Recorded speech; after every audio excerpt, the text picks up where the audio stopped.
There's a place I have found in the shade on the ground, far from all worries and troubling sound. When I go there to be by myself, only me. No one can guess what I came there to see. There's a sun in the sky, there's a cloud drifting by. All kinds of birds make you wish. Ya, terima kasih Pak Joko atas kesempatannya. Bismillahirrahmanirrahim. Assalamualaikum warahmatullahi wabarakatuh.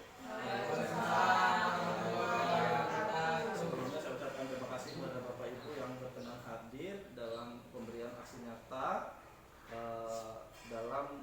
dalam kegiatan kami di calon guru penggerak angkatan 6. Di sini kita akan memberikan aksi nyata terkait budaya positif. Nah, pembelajaran yang kelima adalah posisi. Ya, terima kasih Pak Joko atas kesempatannya. Bismillahirrahmanirrahim. Assalamualaikum warahmatullahi wabarakatuh. Sebelumnya saya ucapkan terima kasih kepada Bapak Ibu yang berkenan hadir dalam pemberian aksi nyata dalam kegiatan kami di calon guru penggerak angkatan 6. Di sini kita akan memberikan aksi nyata terkait budaya positif. Nah, pembelajaran yang kelima adalah posisi kontrol. Apa itu posisi kontrol? Pasti banyak pertanyaan dari Bapak Ibu rekan guru sekalian. Di sini coba saya akan jelaskan satu persatu. Yang pertama, 5 posisi kontrol itu ada penghukum, ada pembuat orang merasa bersalah, kemudian ada teman, ada pemantau, dan terakhir adalah manajer.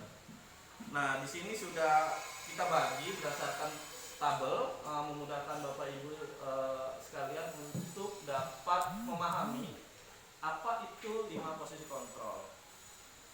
Misalnya contohnya saja di tabel pertama itu motivasi. Di sini guru berbuat.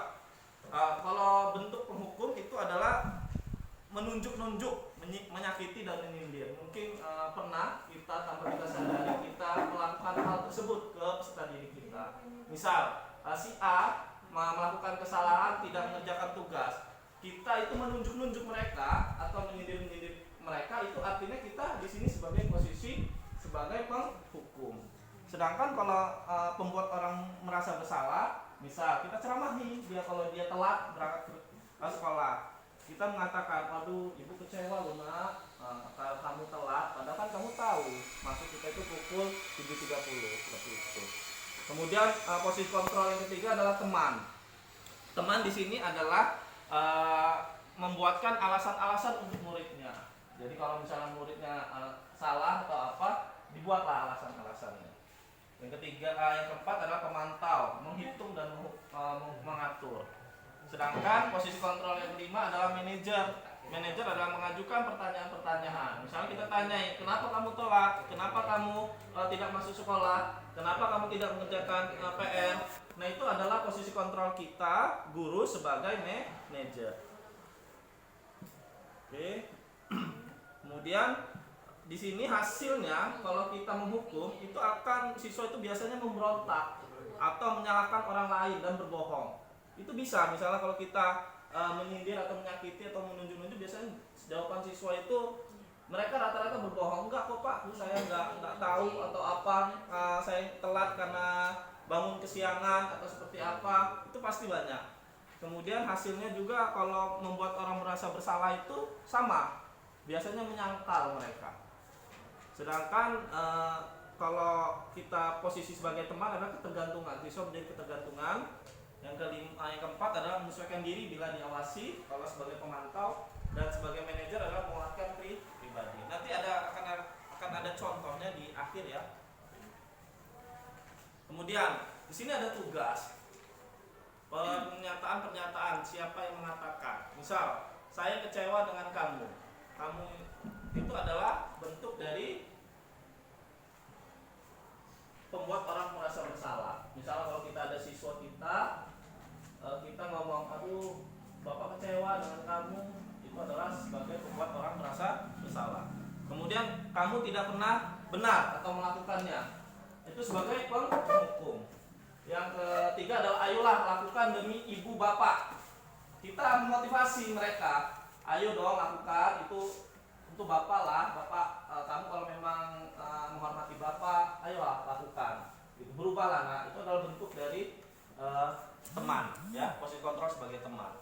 Yang keempat adalah apakah kamu mau mendapatkan stiker bintang hari ini atau memberikan reward? Itu adalah bentuk dari pemantau. Misalnya di kelas, siapa yang mau bintang hari ini? Siapa yang mau dapat nilai tambah, bapak kasih bintang? Itu adalah bentuk dari pemantau. Posisi kontrol kita sebagai pemantau. Yang kelima adalah bagaimana kamu bisa menyelesaikan masalah ini. Nah, biasanya seorang manajer itu kan memberi cara-cara bagaimana kamu menyelesaikan masalah ini, bagaimana cara kamu melakukan permasalahan ini agar selesai. Dan terakhir, kamu selalu yang paling terakhir menghukum. Jadi menghukum, menjas, kamu itu selalu yang paling terakhir. Ya, slide selanjutnya bergerak antara. Di sini ada peraturan pemantau, konsekuensi atau hadiah, kemudian nilai-nilai, manajer dan memperbaikinya. Ya, lanjut. Yang keenam adalah segitiga restitusi. Ini adalah pembelajaran budaya positif yang terakhir. Pembelajaran keenam adalah segitiga restitusi. Di mana segitiga restitusi itu ada validitas kebutuhan, kemudian menstabilkan identitas, kemudian menanyakan keyakinan. Kamu tentu punya masalah mengapa melakukan itu. Itu adalah sebuah pertanyaan kepada siswa. Kemudian adakah cara yang lebih efektif untuk mendapatkan apa yang kamu butuhkan? Yang keempat, setiap orang pasti pernah melakukan kesalahan. Yang berikutnya, kamu bukan satu-satunya yang pernah melakukan ini. Nilai-nilai apa yang telah kita sepakati? Kemudian kamu ingin menjadi orang yang seperti apa? Ini adalah pertanyaan-pertanyaan pemantik agar siswa tersebut bisa mengikuti budaya positif.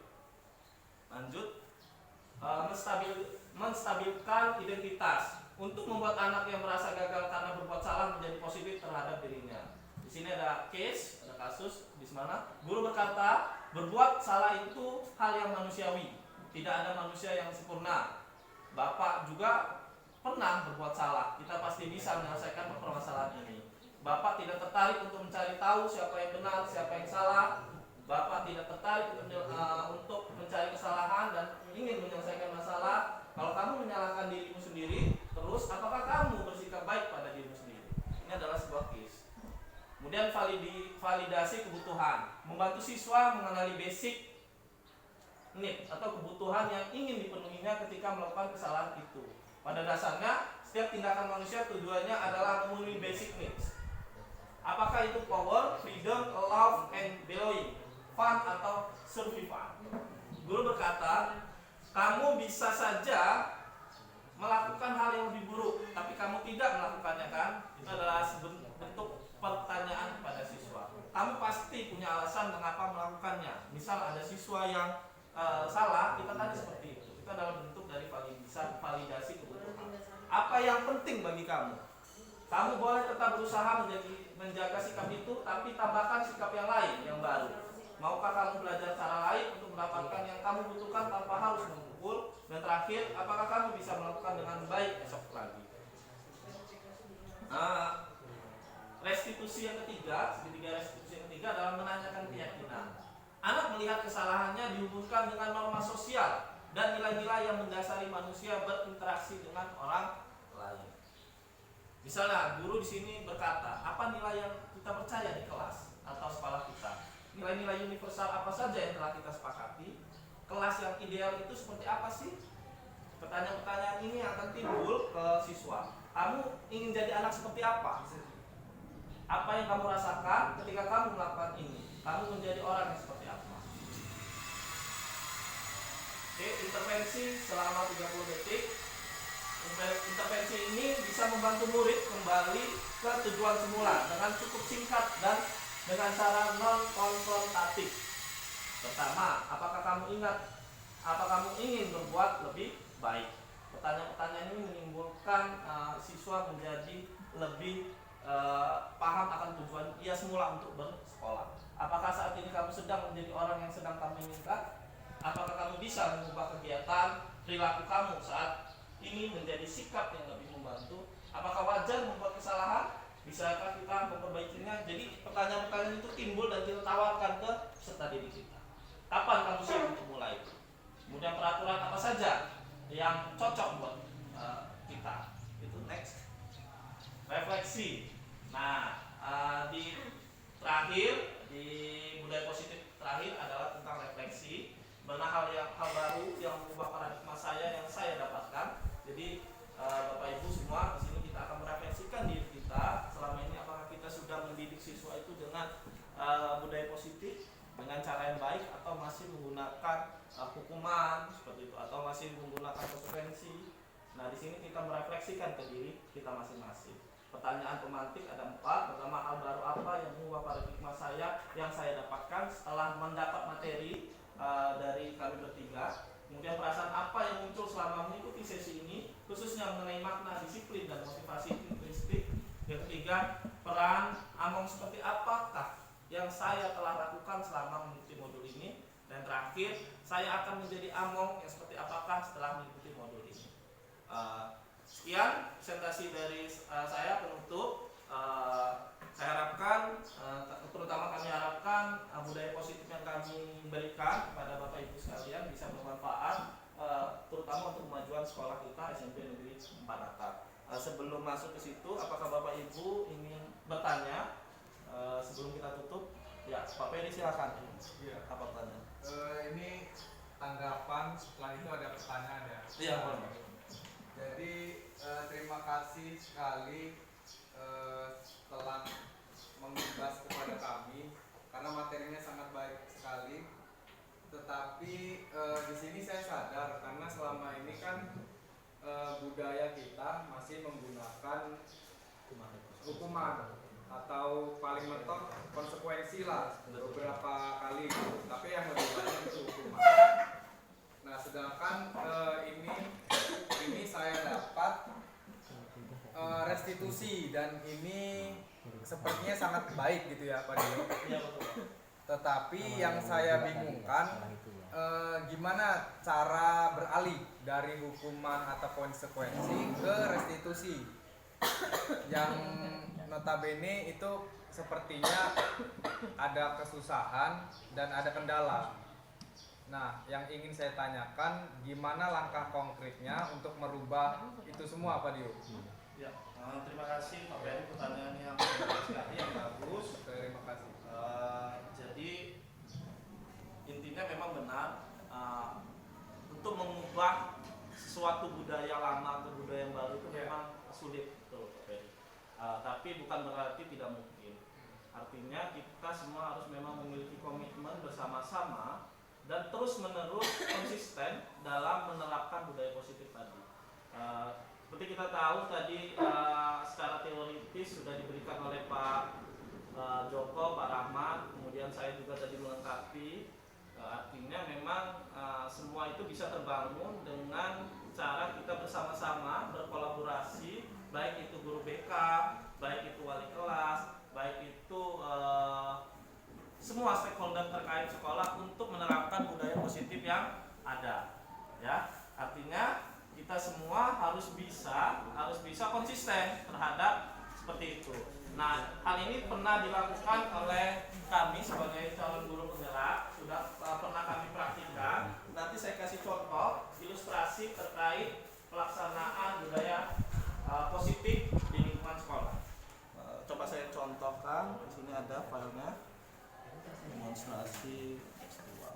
Ini foto.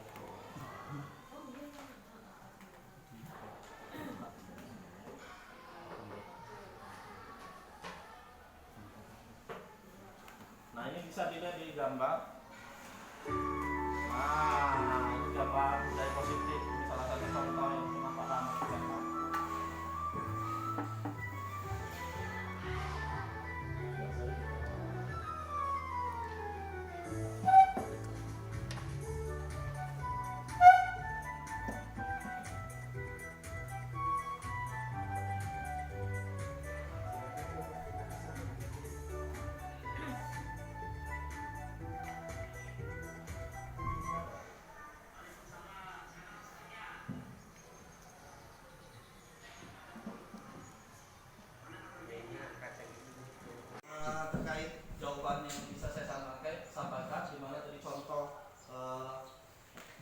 positif Ya. yang telah dilakukan, mungkin itu bisa kita konsisten kita kerjakan Iya. hari demi hari agar sekolah kita ini semakin maju, ya. Apalagi kita menghadapi namanya Merdeka Belajar, ke depan kita akan menggunakan kurikulum tersebut. Sudah banyak pengimbasan yang telah dilakukan oleh guru gerak sebelumnya. Pokoknya intinya kita harus selalu berkolaborasi dan berkomitmen untuk memajukan sekolah kita. Itu saja. Ada pertanyaan lagi? Kalau tidak, mungkin saya akhiri, saya tutup. Wabillahi taufiq wal hidayah. Wassalamualaikum warahmatullahi wabarakatuh. Waalaikumsalam warahmatullahi wabarakatuh. Terima kasih Bapak Ibu yang berkenan hadir untuk hadir dalam aksi nyata ini. Wabarakatuh. Waalaikumsalam warahmatullahi wabarakatuh. Selamat siang anak-anak. Siang. Salam sejahtera buat kita semua. Kami pun. Ya, Bun. Ya, hari ini Pak Dio masuk. Di sini Pak Dio ingin memberikan kalian itu tentang materi budaya positif, yaitu tentang keyakinan kelas, kelas impian dan kesepakatan kelas. Hari ini Pak Dio pengen kita semua punya kesepakatan dari dalam proses pembelajaran di kelas agar nantinya kelas yang kita tempati ini menjadi kelas yang nyaman, yang tentram, yang tertib, sesuai dengan yang kita semua inginkan. Ya, paham ya? Sebelum situ Pak Dio ingin memberikan sedikit materi dulu atau sosialisasi dulu tentang disiplin positif. Apa itu keyakinan kelas, apa itu kesepakatan kelas, apa itu juga tentang kelas impian. Ya, mungkin sudah ada, pernah kalian baca kesepakatan kelas itu seperti apa, tapi di sini Pak Dio akan menjelaskan secara rinci agar nantinya kita membuat kesepakatan kelas benar-benar hasil kesepakatan kita bersama, ya. Oke, disiplin ini. Kalian bisa lihat video yang Pak Dio tampilkan ini, ya.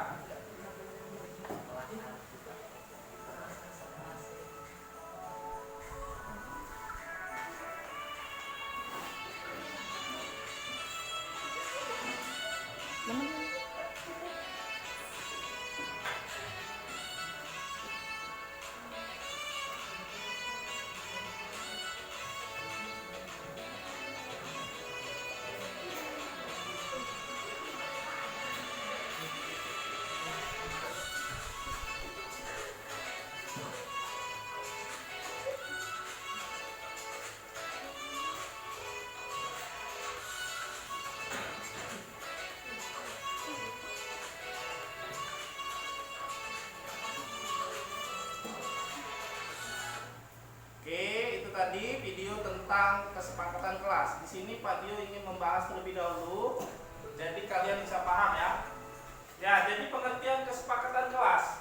Kesepakatan kelas berisi beberapa aturan untuk membantu guru dan murid bekerja sama membentuk kegiatan belajar yang efektif. Jadi tugasnya agar pembelajaran menjadi lebih efektif ya.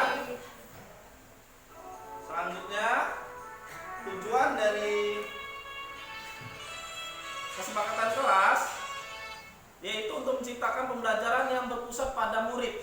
Jadi pembelajaran itu nantinya pusatnya bukan ke Pak Guru, bukan ke Pak Dio, bukan ke siapa-siapa, melainkan kepada kalian sebagai siswa yang menerima pembelajaran. Kemudian ingin memunculkan keterlibatan murid dalam menentukan kelas yang diimpikan. Kalian itu pengen punya kelas yang seperti apa sih? Ya kan? Serta lebih bertanggung jawab akan keputusan yang mereka buat bersama-sama, yang kalian buat bersama-sama ya. Dapat menumbuhkan komunikasi efektif antara murid dan guru. Jadi kalau kalian sudah tulis kesepakatan kelas, nanti guru-guru mata pelajaran yang lain yang masuk sudah lihat, oh kesepakatan kelas 7G ini seperti apa, sudah tahu. Nanti kita tempel di belakang ya. Jadi setiap guru yang masuk sudah paham tentang kesepakatan kelas ya.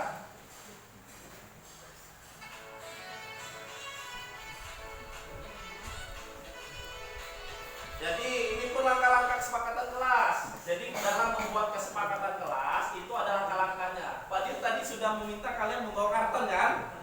Ya kan? Nanti Pak Dio punya sticky note. Nah, sticky note itu seperti tulisan. Kalian boleh tulis sticky note-nya dengan secantik mungkin. Nanti Pak Dio bagi per individu. Jadi setiap individu itu dapat 3. nanti boleh tulis kelas impiannya, kesepakatan kelasnya yang menggunakan spidol ataupun pena yang berwarna. Ya, jadi proses pembuatannya tidak boleh menggunakan kata tidak boleh. Misalnya tidak boleh mencuri, jangan. Harus menggunakan kalimat positif, ya. Kemudian menggunakan bahasa yang mudah dipahami oleh semua orang. Kemudian kalimat disusun secara ringkas, singkat dan padat serta jelas. Misalnya datang tepat waktu, semangat dalam belajar, atau seperti apa, boleh bebas ya. Jumlah kesepakatan tidak terlalu banyak, kurang dari 10. Jadi nanti kesepakatan boleh kurang dari 10, nanti kita ambil yang penting-penting aja. Paham? Tapi nanti kita akan tulis di kesepakatan kelas kita itu yang paling baik itu yang seperti apa. Oke? Sampai sini ada pertanyaan? Enggak, kalau enggak boleh, mana kartonnya sini? Oke, mana kartonnya? Kartonnya kita tempel dulu di sini.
Kesepakatan kelasnya dan kelas impiannya. Boleh memilih yang mau ditempel di mana, nanti kita akan ulas bareng-bareng ya. Kalau memang setuju semua, nanti baru kita tempelkan di belakang, kita jadikan itu sebagai referensi kita untuk membuat kelas impian yang kita inginkan. Paham?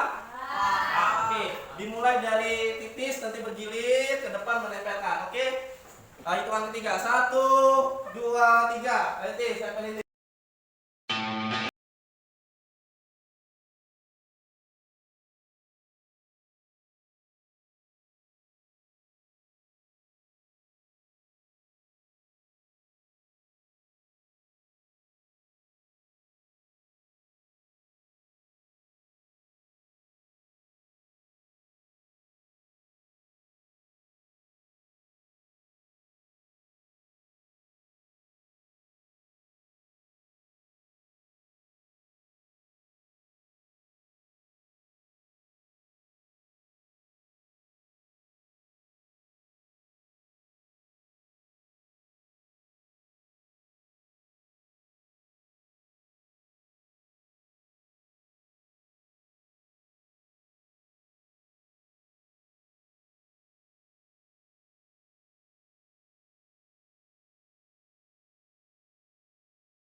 Tadi kita sudah sepakatan kelas, keyakinan kelas, dan kelas impian.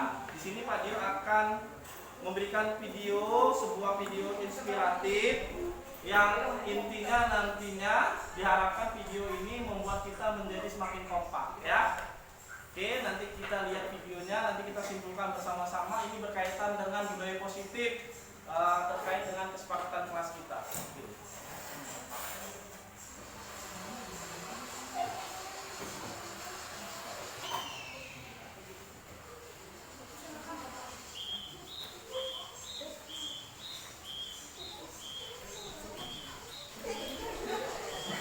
Tonton film apa kayak itu?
menciptakan kelas impian kita memerlukan kerjasama antar semua elemen, baik itu dari siswa maupun dari guru. Makanya kita buat tadi kelas impiannya, kesepakatan kelasnya berdasarkan kalian dan Bapak. Itu tadi untuk penutupan dari Bapak. Terima kasih untuk hari ini kita sudah membuat kesepakatan kelas impian dan keyakinan kelas kita. Harapannya ke depan 7G semakin maju, semakin sukses, semakin rajin belajarnya, apa yang diinginkan, apa yang diinginkan menjadi tercapai.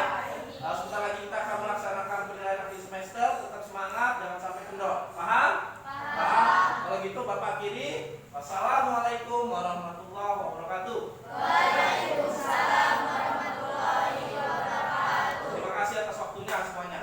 Oke, sudah Bapak tutup. Boleh istirahat. Assalamualaikum warahmatullahi wabarakatuh. Perkenalkan, nama saya Ferry Seprianto. Saya guru di SMP Negeri 4 Natar, bidang studi Bahasa Inggris. Dan saya rekan sejawat dari CGP Diodantara. Oke, di sini saya ingin memberikan testimoni terkait aksi nyata pengimbasan materi budaya positif yang telah disampaikan kepada saya. Menurut saya, materi yang disampaikan oleh Pak Dio sudah sangat baik, terutama tentang 5 posisi kontrol. Saya baru mengetahui bahwa kita sebagai guru mempunyai posisi kontrol yang berbeda-beda. Dan saya berharap setelah pengimbasan ini, saya bisa menerapkan budaya positif di sekolah dan kedepannya semua guru dapat menerapkan budaya positif tersebut. Untuk Pak Dio, terus semangat dan sukses selalu untuk CGP-nya. Saya kira cukup. Terima kasih. Wassalamualaikum warahmatullahi wabarakatuh. Assalamualaikum warahmatullahi wabarakatuh. Perkenalkan, nama saya Muhammad Arifin Ilham, kelas 7 SMP Negeri 4 Natar. Selama ini Pak Dio telah mengajarkan kami tentang nilai-nilai kebajikan. Saya bersama teman-teman serta Pak Dio di kelas telah membuat kesepakatan kelas yang telah kita ambil dari nilai-nilai kebajikan yang telah kita sepakati. Saya dan teman-teman merasa senang telah membuat kesepakatan kelas ini karena saya dan teman-teman bisa belajar dengan nyaman, aman, dan tentunya bahagia. Terima kasih. Wassalamualaikum warahmatullahi wabarakatuh. Assalamualaikum warahmatullahi wabarakatuh. Perkenalkan, nama saya Eki Anabela, murid kelas 7 SMP Negeri 4 Natar. Selama ini, Pak Dio telah mengajarkan nilai-nilai kebajikan. Saya bersama teman-teman beserta Pak Dio telah membuat kesepakatan kelas berdasarkan nilai-nilai kebajikan yang disepakati bersama. Saya merasa senang karena saya dan teman-teman bisa belajar dengan aman, dan tentunya bahagia. Sekian, terima kasih. Wassalamualaikum warahmatullahi wabarakatuh.